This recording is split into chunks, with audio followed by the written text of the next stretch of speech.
This is me in top 4 of a massive Pokemon tournament. During the tournament, I've only had 3 losses until this point. One of those losses is facing right in front of me. You think I win? Hey!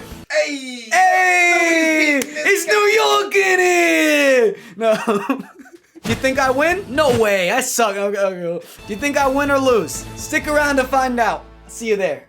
In this video, I am going to be reacting to my top 4 set inside of the Vancouver Regional Championships. So the team I was using for the tournament was a pretty standard balanced team. The first Pokemon is Chien-Pao and Urshifu. So those two work really well together with their offensive synergy because Chien-Pao with Sword of Ruin can power up Urshifu's Surging Strikes. I also gave my Urshifu the Choice Scarf so it can be really fast.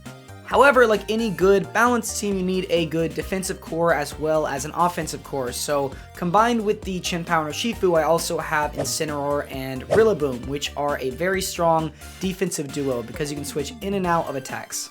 And to round out the team, we also have a Raging Bolt and a Landorus Eye. So Landorus Eye allows us to have some immediate damage, and Raging Bolt gives us what I like to call an anchor, which is a Pokemon that can just sit there absorbing damage and can basically be a wall that's really hard to remove. Now let's get into Scott's team. Scott's team is also pretty balanced. Scott, like me, has the core of Incineroar and a Grass type, except his Grass type is Amoonguss. Scott also has another Dark type, except where my Dark type is Chien-Pao, his is Raging Bolt. So the main difference is that his is reliant on setting up Dragon Dance to deal damage, whereas my Chien-Pao does immediate damage.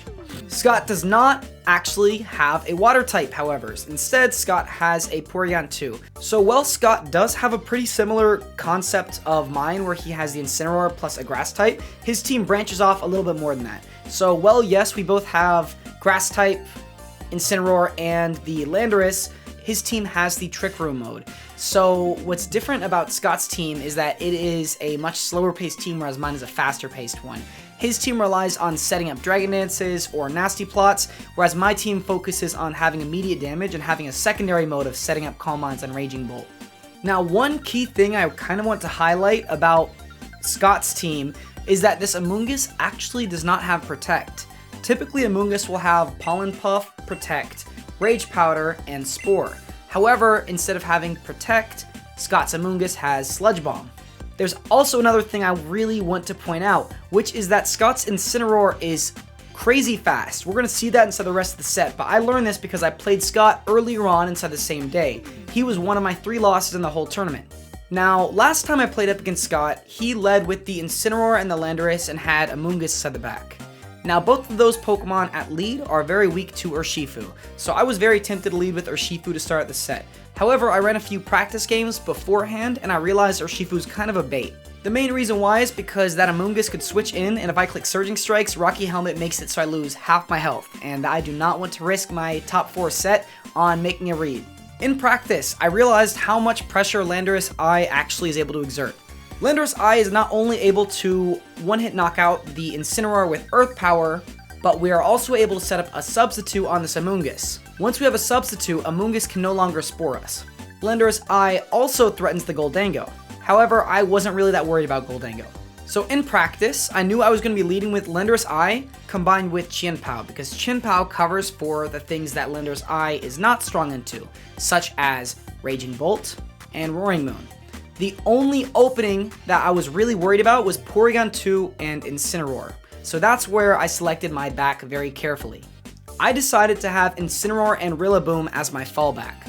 So I led with a lot of offense being the Landorus Eye and the Chien-Pao, and I had Incineroar and Rillaboom as my back. Because if that Incineroar P2 lead did come out, then I could always fall back into my Incineroar and Rillaboom to rely on that to play within Trick Room. So now that I got that out of the way, let's get right in the set. Trainers try and vie for that final spot in our grand finals here. Landorus, Chien-Pao for Brady, going up against P2 and Incineroar for Scott to kick things off. Scott? That was the lead I was worried about. I knew it. I had a feeling he'd probably go with that. Instead of our Swiss runs, he did not go with P2 and Incin. Instead, he opted to go with his own Landorus. So I tried countering that, but I guess Scott had a lot of time to mentally prepare about this with this set. So basically, Scott was ready with the P2 Incin lead. I had a feeling that was going to come out because against my practice partner, I led with Landorus and Chen Pao, and I was like, yo, try to counter this lead, and then they went with instant P2, so I had that insight, okay, so P2 instant is what counters this lead. Now in the practice set, I brought Urshifu in the back, but however, because I played that practice set, I learned that Incineroar and Rillaboom is a great fallback here. So I was okay with this lead, where even though it looks negative, I'm able to pivot out and get my Incineroar and my Rillaboom in up against this board. Going with the tried and true Porygon 2 right away, and this puts it at a point that Porygon, with that Eviolite held item, makes it so bulky that it's very difficult to knock out, and even the chance of 2 potential attacks on Brady's end could be difficult to even try to knock out Porygon 2. You do also have Ice Beam into Brady's Lander, so that's something Brady has to... So this turn 1, I was really worried about the Trick Room and Fake Out coming out. So there's really 2 plays that Scott can go with. Scott could set up a Trick Room and Fake Out, or Scott could go for the Ice Beam and Fake Out. Now, I was kind of prepared for both. By having my Incineroar and Rillaboom in the back, I could operate in Trick Room. I knew Landorus I was my win condition, so I was not going to let it go down with an overextension turn 1. So Scott did end up going for the Ice Beam, as you're about to see here inside of a second. And I decided to go for the safe play and protect here. Aware of, but if Scott, with that special attack boost from the download, is actually quite the threat, either clicking Terra Blast or clicking Ice Beam here. So if Scott just wants to get some damage off, maybe even try to break Chen Pao's focus stats, nothing wrong with trying to get a little bit of damage on turn 1. That is going to be the Chen Pao swapped out, Incineroar brought in, Intimidate onto the Pokemon on the opposing end, most notably going to be the Incineroar for this turn around. Protect from the Landorus, make sure that you're going to be keeping yourself safe from a fake out and potential follow-up from the Porygon 2. Is that exactly what Scott has gone for? Great swap. Brady has the fake out pressure going on for... Okay, so we saw that Scott went for Ice Beam there. That means that we're not playing in Trick Room. I really like this. And this is one of Brady's favorite positions as a balanced player, people that likes to have a lot of switching, a lot of pivot potential. Gets Incineroar on the field for free. Thank you so much, Joe Brown. Joe gets me. Yes, I absolutely love switching my Incineroar. So, speaking of which, I really want to highlight this board I just created, because I'm kind of proud of it.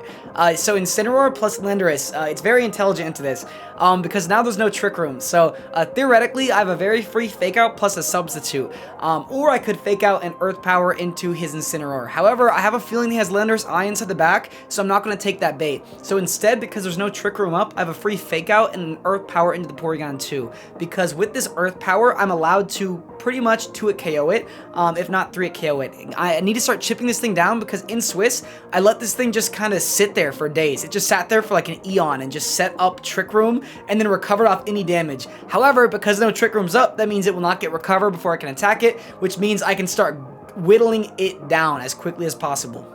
Image has access to Fake Out, potential Parting Shot if you want. You can stop the Porygon from going for an Ice Beam, which means the Landorus Incarnate feels comfortable on this turn and isn't really threatened potentially by an Ice Beam on the other side. Incineroar swapping out Landorus. There's that Landorus switch in that I was talking about. I had a gut feeling that he was going to be doing that, so I was not going to overextend and go for an Earth Power into the Incineroar. Instead, I want to get safe and consistent damage output in this Porygon 2. Because me going for the Incineroar could have been a little bit risky there. Obviously, as the Landorus came in, I could have lost any sort of inertia I was getting from this next play. So I decided to go for the Fake Out and Earth Power in the P2 to start whittling it down. Because I figured Scott would go for a defensive play, because if Scott loses Instant on this turn, he could just lose the game instantly. And I know he's a good player, so I had a feeling he would not just lose his instant turn 1. So I thought it would either be a Terra, Grass, or a switch in a Landorus. And either way, I was going to fish for the defensive play and just ignore it, because if he's going for defense, then that means not going for offense. So that means I can just get a free attack off. On the opposing end of the field is Fake Out going into the Porygon 2. No Protect on the Porygon means it definitely is a safe target and a double up to start dealing with this. So that Earth Power did around like 90 HP, and I knew that it would not knock out this next turn. So I decide to lock this thing down with a Flare Blitz and an Earth Power. However, the only problem is that there's a Landorus Eye that's facing my Incineroar. So I need to ensure that I survive this turn on my Incineroar. So I decide to opt to go for a defensive Terra with the Terra Ghost and lock down this Porygon 2 with the Flare Blitz and an Earth Power. This is called a pin. So the concept of a pin is kind of like a pincer inside of chess, where basically no matter what happens, Scott is going to be losing momentum on this turn. So by me going for the Earth Power and the Flare Blitz into that left slot, no matter what Scott switches into, he is going to be taking a trade this turn. So if Porygon 2 stays in, then it gets double tapped with Flare Blitz and Earth Power, meaning it gets knocked out. If Scott goes out into his Incineroar, it's going to be eating up the Earth Power, getting knocked out. If Scott switches into Amoonguss, it'll be eating up the Flare Blitz and the Earth Power, getting knocked out. So I set myself up for this next turn to ensure that I'm going to be getting a knockout right here, as long as I get off this Terra Ghost. Pokemon. Now, you do have aggression over on your end if you're a Scott. That Landorus can definitely fire off a powerful move like an Earth Power into the Incineroar on the other end, or it can try and take the opportunity to try and set up. Scott's in the big leagues right now in top 4 of Vancouver, so sometimes you want to go for a big aggressive play, forcing Landorus into an uncomfortable position with your own Landorus on the field. You either stay as a ground flying type and you are potentially threatened by the Ice Beam, and the Terastallization would mean you would then lose that ground immunity and could get hit by an Earth Power. So as this set goes... So there's the Amoonguss switching in, exactly like I was thinking. So this is perfectly fine because I ended up double tapping the slot with Earth Power and Flare Blitz, ensuring that I get the knockout. In fact, I actually wanted to lose my Incineroar on this turn. I was hoping that if Amoonguss came in, then I would eat up the Flare Blitz recoil and the Rocky Helmet. I'd love to see Scott try to make some aggressive plays and make Brady not comfortable. Well, at this point, swapping out the Porygon to Amoonguss coming in, Incineroar knowing of the possibility of an Earth Power on the other end, Terastallizing into goes. Earth Power, still going to be a powerful hit coming out from this Sheer Force Landorus, but it's not going to be enough to one-hit KO it. That was not a good critical hit. I did not want to get that crit. That was something where, you know, an average level player would probably think that was a good crit from my end, but that was really bad actually. I wanted my Incineroar to go down this turn, and you will see on the next turn. So basically, by me getting this crit on Amoonguss, this ensures that my Incineroar will not be knocked out this turn, which further allows me to not have fake out pressure onto the incoming Porygon 2. So whenever I got that crit, I was actually very upset. Critical hit into the Amoonguss though, that will be another story. That is really tough because Amoonguss could have been there on the next turn to redirect any attacks away. This Flare Blitz is going to be pretty strong into the Landorus, but with no critical hit, not enough to do knockout. The Landorus brings it down under half, and Scott's going to have to make an adjustment. He was trying to just make a slower paced match. Switch out Porygon, bring Amoonguss in, have Amoonguss do regenerator shenanigans, bring Porygon back to recover. You no longer have access to that. Scott has to go on the offensive in this spot, and he only has a half health Landorus, and the Porygon arguably is probably going to do more damage to than the Incineroar will, because Brady is so good at pivoting his Pokemon around to use that Intimidate effect. Thank you, Joe Brown. Appreciate that, man. Well, at this point, too, I'm just looking at the Landorus over on Brady's end of things. Like, if you can't get this into check right now, you are going to be in a pain of hurt. Porygon 2, since it's already been down to below half health, won't be able to have the opportunity to be firing off an attack before it's picked off itself, even if you are getting that. So this is the turn I was talking about that I was not the biggest fan of. I really wanted my Incineroar to go down here.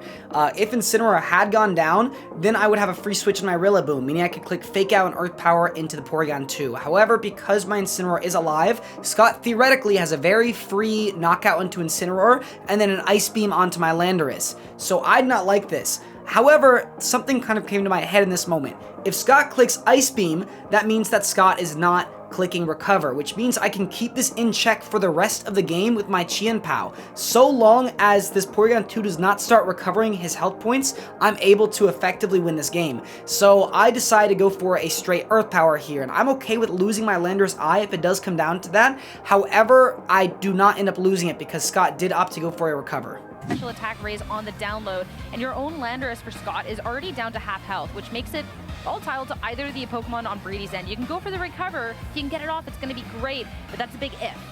Yeah, it's definitely a really tough position. Obviously, critical hits are things that you can't account for unless their Shifu is clicking attacks. So it's something that Scott was not prepared for. His Amoonguss getting knocked out in one hit has definitely put him on the back foot here in game one. You know, at least. So I want my Incineroar around for the rest of the game. The reason why is because I like cycling Fake Outs because this Porygon 2 does not actually have Protect, meaning that Fake Out is extremely valuable here. So I decided to switch out into my Rillaboom, and I felt very safe because because of two things. Number one, Landorus does not by default knock out my Rillaboom. Thanks to my Assault Vest, I live the Sludge Bomb, unless the Landorus were to go for something like the Terra Poison. And number one, I wasn't even sure if that would knock out because my Rillaboom is very specially defensive. However, if it did knock out, that would mean that Landorus is now Terra Poison, meaning it is susceptible to being Earth powered from my own Landorus. So I felt very safe by switching into my Rillaboom on the left slot here. The Landoruses are obviously the same Pokemon, so you are going to find out which of these Landorus are faster. Swap out from the Incineroar. Rillaboom coming out on to the field. Very powerful Pokemon that Brady has here that can be off-putting some pressure as well. Fake out on the next turn as well. Grassy Surge will be setting the grassy terrain so you can make sure you have priority on those grassy glides. And just trying to get a little bit more damage, changing that typing. There's the Terra Poison I was talking about. So once I saw that, I kind of expected my Rillaboom to go down. However, as you're about to see here in a second, this Rillaboom is crazy, especially defensive invested, so I ended up surviving. Now, this did mean that this Landorus was weak to Earth Power for the rest of the game, so this set off a few green flags on my head on how I could close out this set. Knowing that the Landorus is now Terra Poisoned and there's an Incineroar in the back, there's no safe switch in from Scott's in for this Earth Power, so I could pin down that slot with Earth Power every turn so long as it previously protected. So that set off a green flag in my head. As well, you lose the Ice weakness for whenever Chien-Pao wants to come back onto the field.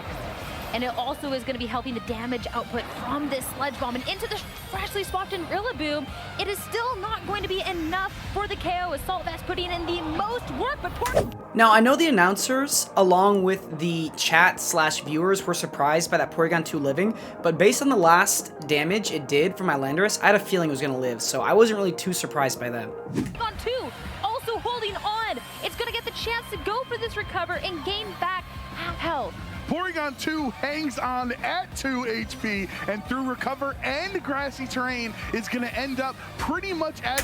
I was very happy to see the recover come out, because if I saw the recover come out, that means I did not lose my Landorus eye. I knew the second I saw that recover come out, that was the game-deciding turn. I had already won at this point.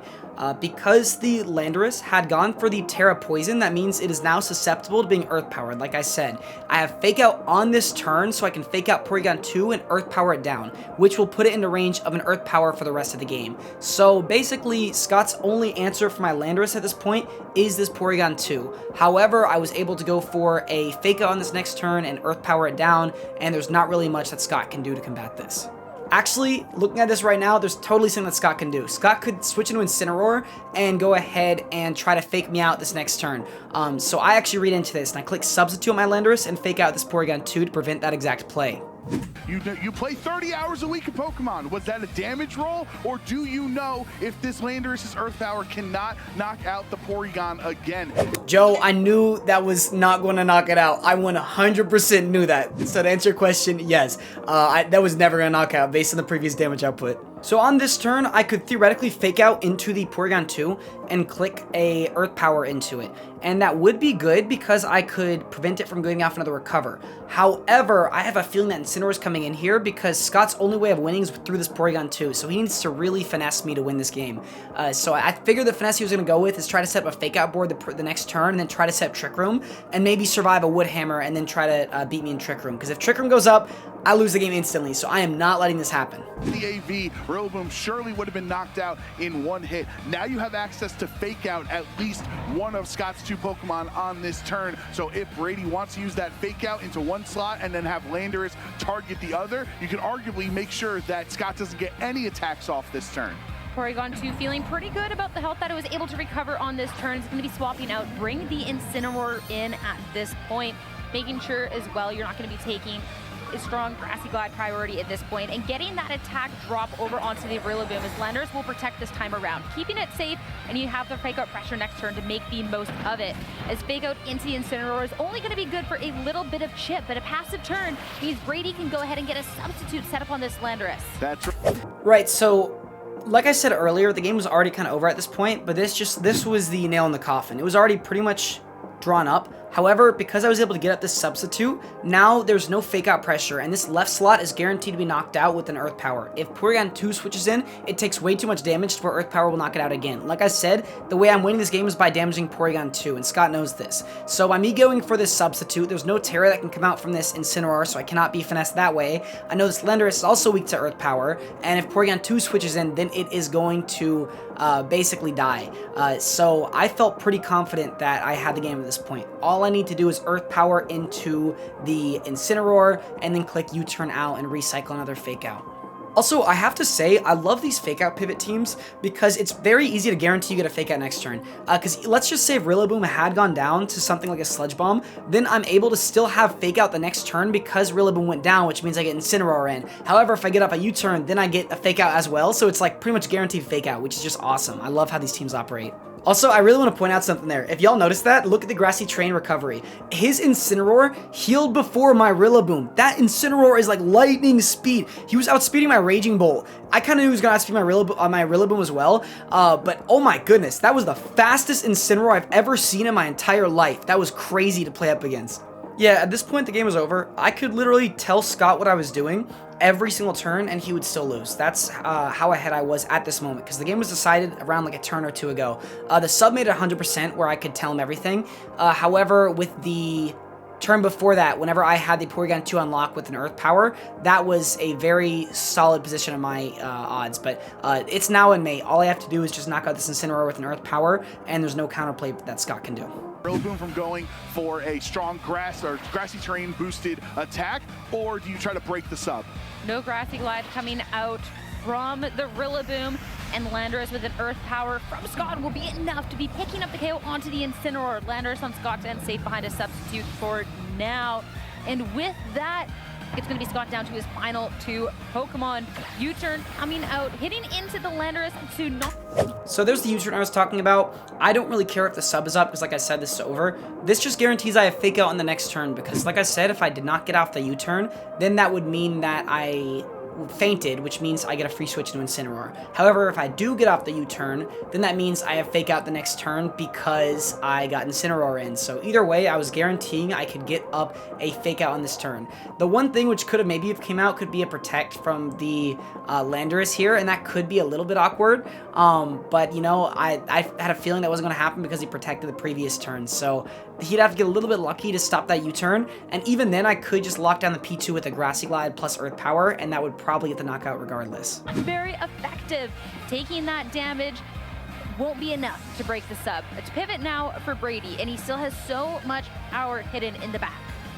Yeah, the Chien-Pao is still sitting there in the back. Of course, going to be the one that swaps in here since you can try to fake out the Porygon on the other end. Porygon's not going to be able to recover up more on this turn because he's going to have to wait till the end of the turn to come in here. So we see that it is essentially at half HP. And unfortunately for Scott, his Incineroar almost effectively got one-hit KO. The only damage it took was a fake out the last turn before, and then Earth Power just completely took out the rest of it. So the only way I could have lost this game is if I did not have fake out pressure on this turn. However, because I was able to angle myself to have fake out on this turn, I'm now able to click fake out and Earth Power onto Porygon 2, and I'm able to maybe not knock it out, but I'll be able to put in range of another Earth Power next turn, which is the game, because my Landorus always wins a one-on-one up against his Landorus. And on top of that, I also have a Chien-Pao at back, on top of that, I also have a Chien-Pao inside the back with full HP, so this game is 100% locked up. Like I said, I could have told my moves to Scott and I still would have won. HP. So I think Brady in a 4-2 position right now with access to the fake out on the other side, and his own Landorus still behind a substitute, is in such a strong commanding position to take this first game. Well, at this point, looking at it, you have to be breaking the substitute on the other end somehow. And with only one Pokemon to be able to do it, you won't be able to do that double up.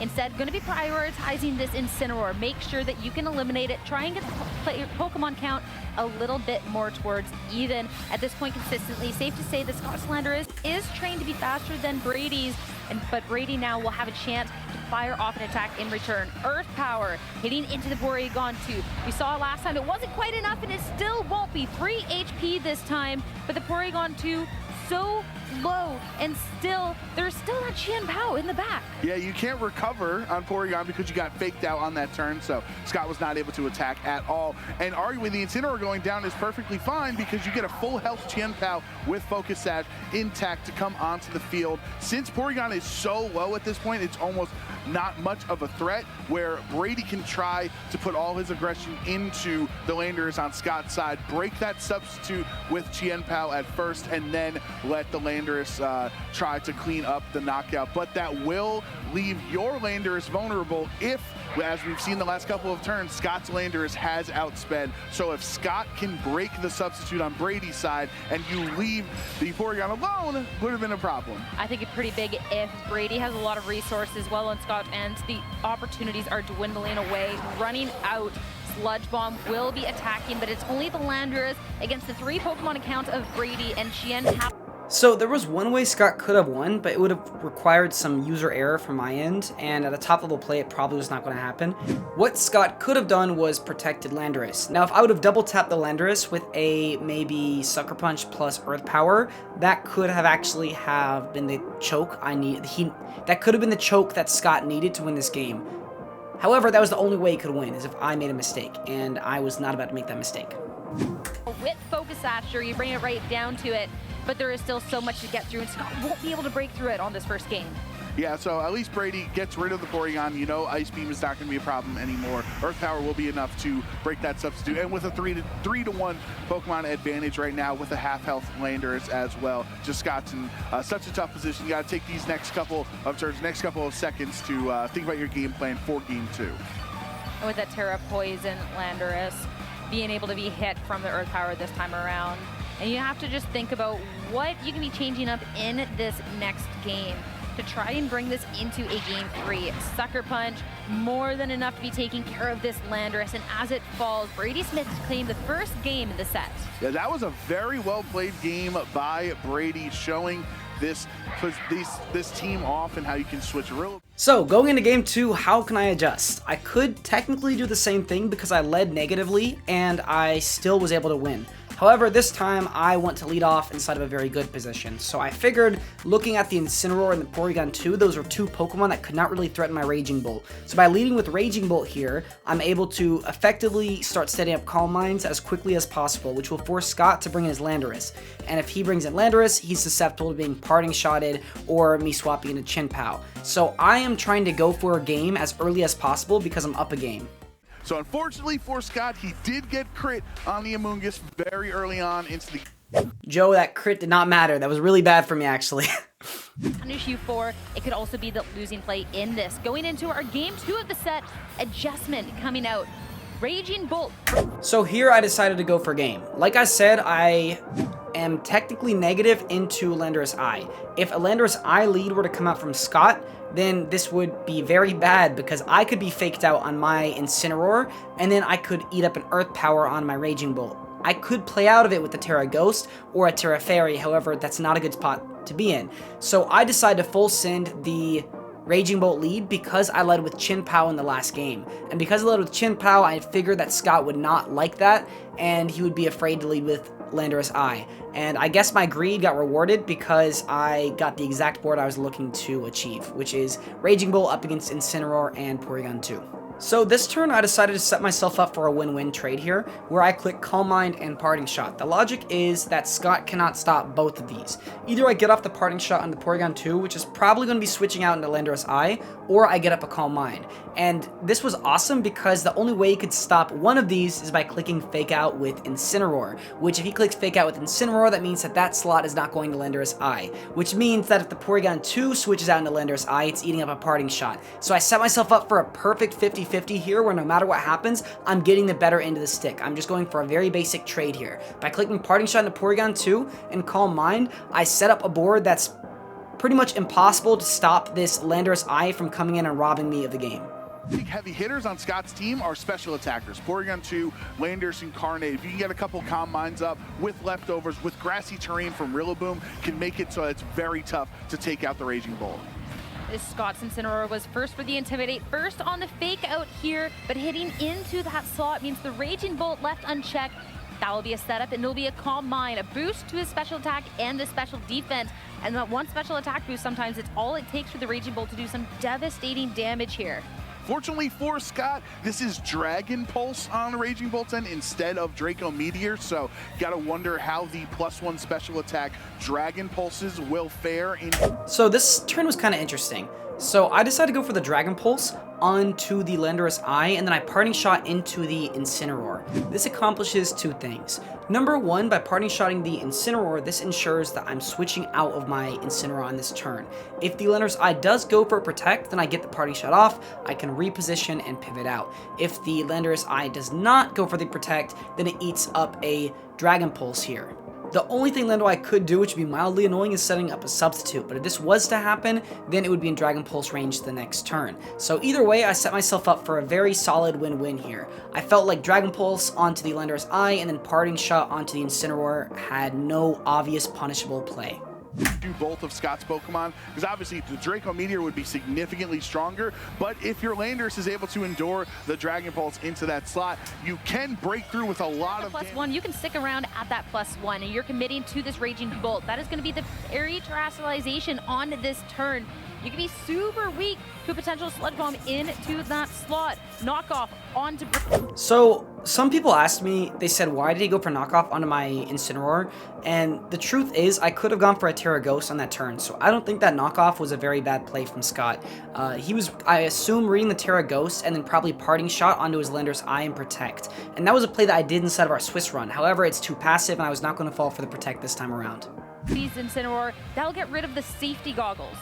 Yeah, so now the Incineroar on Brady's side has the chance to act if you went for a parting shot, would be able to swap out for free with, sure, you lost the safety goggles, but you really didn't take too much damage on the swap out. Now Brady can bring something else in from the back. We haven't seen what he has revealed yet, but that safety goggles could be important later to if he doesn't have access to it, if Scott has the Amoonguss there, try to Rage Powder or Spore it away. But there's the Chien Pao. That's so important for Incineroar. This turn, I set myself up for another pin.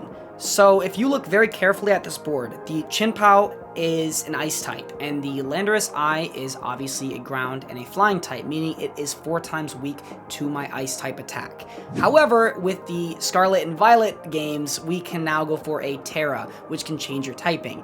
So I looked at the team sheet, and I saw that his Terra was poison, meaning that if he switches to poison, he's no longer immune to Thunderclap. So I can pincer this slot down with an Icicle Crash and a Thunderclap. Either way, his only ice resist is currently on the board, meaning the Incineroar. So if Scott were to switch into Amoonguss, which I had no idea if he had or not, however, Amoonguss was what he opted to go with in the previous game, so I'm presuming it's Amoonguss again in the back, Icicle Crash plus Thunderclap will be a guaranteed chunk of damage onto anything, if not a one-hit knockout onto Landorus. To be slower on Brady's side, because that means that the Chien Pao takes no damage and keeps its focus sash. And then Chien Pao coming in, something like an Ice Spinner into the Landorus. I mean, Scott still has the Terrestrialization. This could be the time to be committing into it, and we'll see just that. But the Chien Pao definitely still offers so much pressure, and still something like a Sacred Sword into the Incineroar will deal a lot of damage. Now, fairy typing on the Raging Bolt. This +1 special defense means it's going to probably take it pretty well, but that's a Thunderclap. The Thunderclap into the freshly Terra'd and followed up. That's good. So that is the pincer I was talking about. I was only able to execute that because Scott had protected the previous turn, so I felt very safe going for that. Also, because there was a Amoonguss inside the back, I knew that there was not a safe switch into this. And I knew Scott would never, ever go with Goldango here because Goldango is not good into my team. I have a Landorus, I have a Raging Bolt, which by base would resist it. However, the only play that Scott could have done to prevent that was switch out into the Goldango. And if that was the case, then the Icicle Crash would put in a range of a Thunderclap the next turn because I'm at +1 special attack. So, all in all, I was going for the absolute safest play possible. I have not made a single really risky read inside this entire game. I mostly just looked for the safe plays. Be more than Brady enough called for the Terra, because as a calling. ground type, Thunderclap would have missed. Calling the Terra to try and stay straight past this Ice Cold Crash and it goes wrong. Up one game in the set, you can take the risks like that and it's going to be paying off. That was a huge damage coming out from Scott's end, and it's absolutely gone. That's a great point, that when you have the advantage in a game, you can afford to be riskier. So I really want to highlight two things about this turn which is about to happen. Scott could do one of two things. Number one, he could go into Porygon 2 and then he could try to set up Trick Room and go ahead and go with that angle. Number two, Scott could go ahead and go with Amoonguss and then try to dodge an Icicle Crash. Now, that's a 90% chance in my favor. However, I'm pretty sure that is what Scott needs to do, because if Porygon 2 were to come out, theoretically, I could double tap it with a Sacred Sword and a Dragon Pulse, and that would not be ideal for Scott. The other thing I could do is knock out the Incineroar with the Sacred Sword, Dragon Pulse, and that would not be good either. So, I totally get going to Amoonguss here and fishing for the Icicle Crash miss. And at this point, too, with the Amoonguss in the back, these are a lot of supporting Pokemon on Scott's end of the field. The Landorus, you have so many different ways to try and be supporting it, but with the Landorus gone, the Amoonguss coming out, I mean, these are Pokemon that can... So, the second I saw Amoonguss come out, I knew exactly what he was going for. He was looking to miss, but I was going to take odds. 90% I hit, 10% I miss, whatever. He does not protect, so he cannot protect up against this. There's no mind game. I always click Icicle Crash and Dragon Pulse into the Amoonguss, and then 90% of the time I win the game. You can try and make things work, but this looks terrible right now. I mean, Brady, kudos to Brady knowing your calculations if your Raging Bolt can survive the Earth Power after your special defense boost, because then you pin the Landorus on Scott's side. Either you stay in your normal typing and Ice Spinner is a one-hit KO, 4 times super effective, or he changes his typing there, you endure the Earth Power, and then the double target knocks it out with Thunderclap. It was just so safe if the Icicle Crash hitting into it. If you didn't Terra, if he does Terra, you just pin it either way. It's just so good. So right there, that was the game deciding turn. I was able to hit the Icicle Crash, and because I hit it, I double tapped with Dragon Pulse, and I'm able to win the game after this. Here, this point now, it won't be a KO from the Icicle Crash onto the Amoonguss, parting shot into the Raging Bolt. An attempt to salvage things coming out from Scott's end. Porygon 2 is going to be coming out. It's still full, but with +1 Raging Bolt on the other end and a Qianpao that can follow up with a big Sacred Sword is definitely a lot. Raging Bolt with the Dragon Pulse will KO the Amoonguss. Scott down to 2. Yeah, it's a really tough position for Scott as you effectively...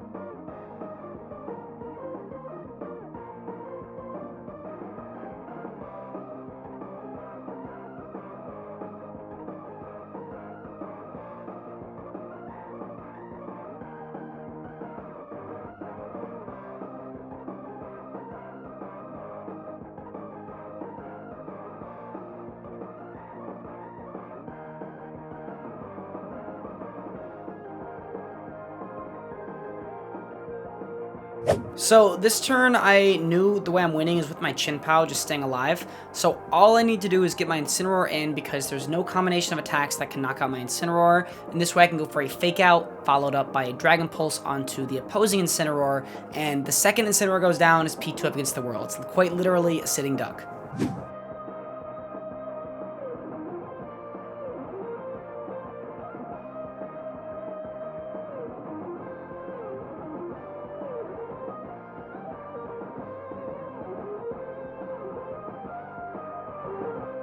So, I've set up this endgame to where it is pretty much 100% going to be over. However, I could still lose off of user error, which would mean I would have to double tap this Porygon 2 and it recovers off all the damage. But I am not falling for that this time around. I am just going to knock out the Incineroar with a Fake Out Dragon Pulse Flare Blitz, and just keep on pounding damage on this Incineroar. I want to make it a Porygon 2 against the world situation.